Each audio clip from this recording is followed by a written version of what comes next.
چند دن پہلے ایک ویڈیو میری نظر سے گزری جس میں مرزا انجینئر مرزا پلمبر وہ ملعونوں کا سردار وہ کہہ رہا تھا کہ دیکھو جی، جو لوگ مزارات پر جاتے ہیں، نبی کو مشکل کشا مانتے ہیں، تو وہ لہذا گمراہی پر ہیں، اور یہ مشرک لوگ ہیں اور فلاں ہیں، یہ ایسے ہیں ویسے ہیں۔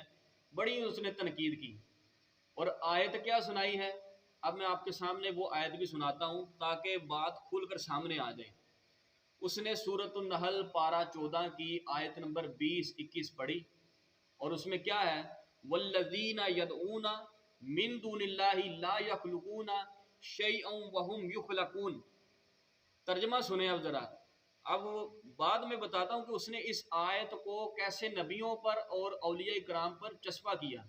اب اس کا ترجمہ کیا ہے؟ اور اللہ کے سوا جن کو تم پوجتے ہو کچھ بھی نہیں بناتے، کیوں؟ وہ خود بنائے گئے ہیں۔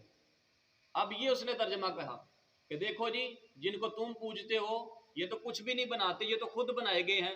یعنی اس کا کہنے کا مطلب یہ تھا کہ داتا صاحب پر جاتے ہو، بابا فرید کے دربار پر جاتے ہو، نبی کریم صلی اللہ علیہ وسلم کے پاس جا کر مدد مانگتے ہو، اللہ تو کہتا ہے یہ خود بنائے گئے ہیں، یہ تو کچھ بنا نہیں سکتے۔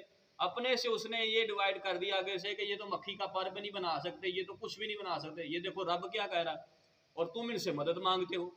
حالانکہ آپ اس آیت کی تفسیر کو پڑھیں نا، تفسیر خاردن، تفسیر قرطبی، تفسیر بغوی اور جتنی بھی تفسیر مساوی، جتنی بھی تفاسیر ہیں مسند، آپ کسی بھی تفسیر کو اٹھا کے دیکھ لیں، اس آیت کی تفسیر آپ پڑھیں، اس میں آپ کو ایک بات ہی ملے گی کہ یہ آیتیں اللہ نے بتوں کی مذمت میں نازل فرمائی، کہ یہ بتوں کے بارے میں ہے کہ جب کافر اپنے ہاتھ سے بتوں کو بناتے تھے اور ان کی پوجا کرتے تھے، تو اللہ نے ان کے بارے میں کہا کہ جن کی تم پوجا کرتے ہو یہ تو کچھ بنا نہیں سکتے، کیونکہ یہ خود بنائے گئے ہیں، کیونکہ کافر ان کو اپنے ہاتھوں سے بناتے تھے، لکڑی کے پتھر کے بنا کر ان کی پوجا کرتے تھے۔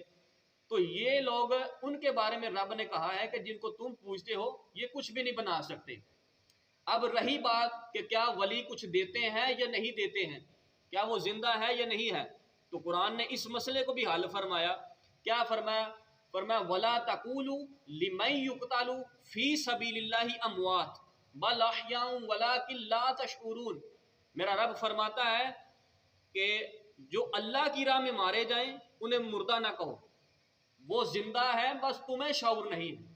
اب رب کیا کہتا ہے؟ جو رب کی راہ میں مارے جائیں انہیں مردہ نہیں کہنا۔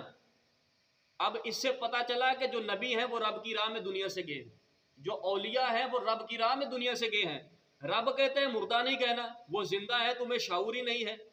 تو یہ جو آیتیں ایسی سناتا ہے یہ مرزا پلمبر، یہ وہابیوں والا عقیدہ ہے، اور وہابی ایسا کرتے ہیں کہ یہ جو متوں کی مذمت میں آیتوں نازل ہونے والی آیت ہے یہ وہ نبیوں پر ولیوں پر چسپاں کرتے ہیں، اور یہ قدیم کہہ لے کہ ایک وہابیوں کا پرانا عقیدہ ہے اور ان کی بدبختی ہے۔ اور یہ مرزا پلمبر کہتا نام ہے وہابی نام ہے بابی، حالانکہ یہ وہابی بھی ہے اور بابی بھی ہے۔ جن بابوں کو یہ مانتا ہے وہ بھی جہنم والے ہیں، اور جن کو وہابیوں والے جو یہ قائد رکھتا ہے تو وہابی بھی ویسے بھی گمراہ عقیدہ رکھتے ہیں۔ تو اس لیے بولے بالے سنیوں کو یہ گمراہ کرتے ہیں۔ آپ کبھی بھی دیکھ لیں، کسی بھی ایک سنی عالم کی کتاب اٹھا لیں، کسی میں یہ نہیں لکھا کہ سنی جو ہیں وہ ولیوں کی پوجا کرتے ہیں یا ان کو عبادت کے لائق سمجھتے ہیں یا نبی کو عبادت کے لائق سمجھتے ہیں، یا کسی کتاب میں لکھا ہو یا کوئی سنی ایسا عقیدہ رکھتا ہو، آپ کسی کو دیکھ لیں پوچھ کر، کوئی بھی نہیں ہے۔ یہ صرف اہل سنت پر اور اہل سنت کی عوام پر یہ ایک تہمت ہے، اس کے سوا اور کچھ نہیں ہے۔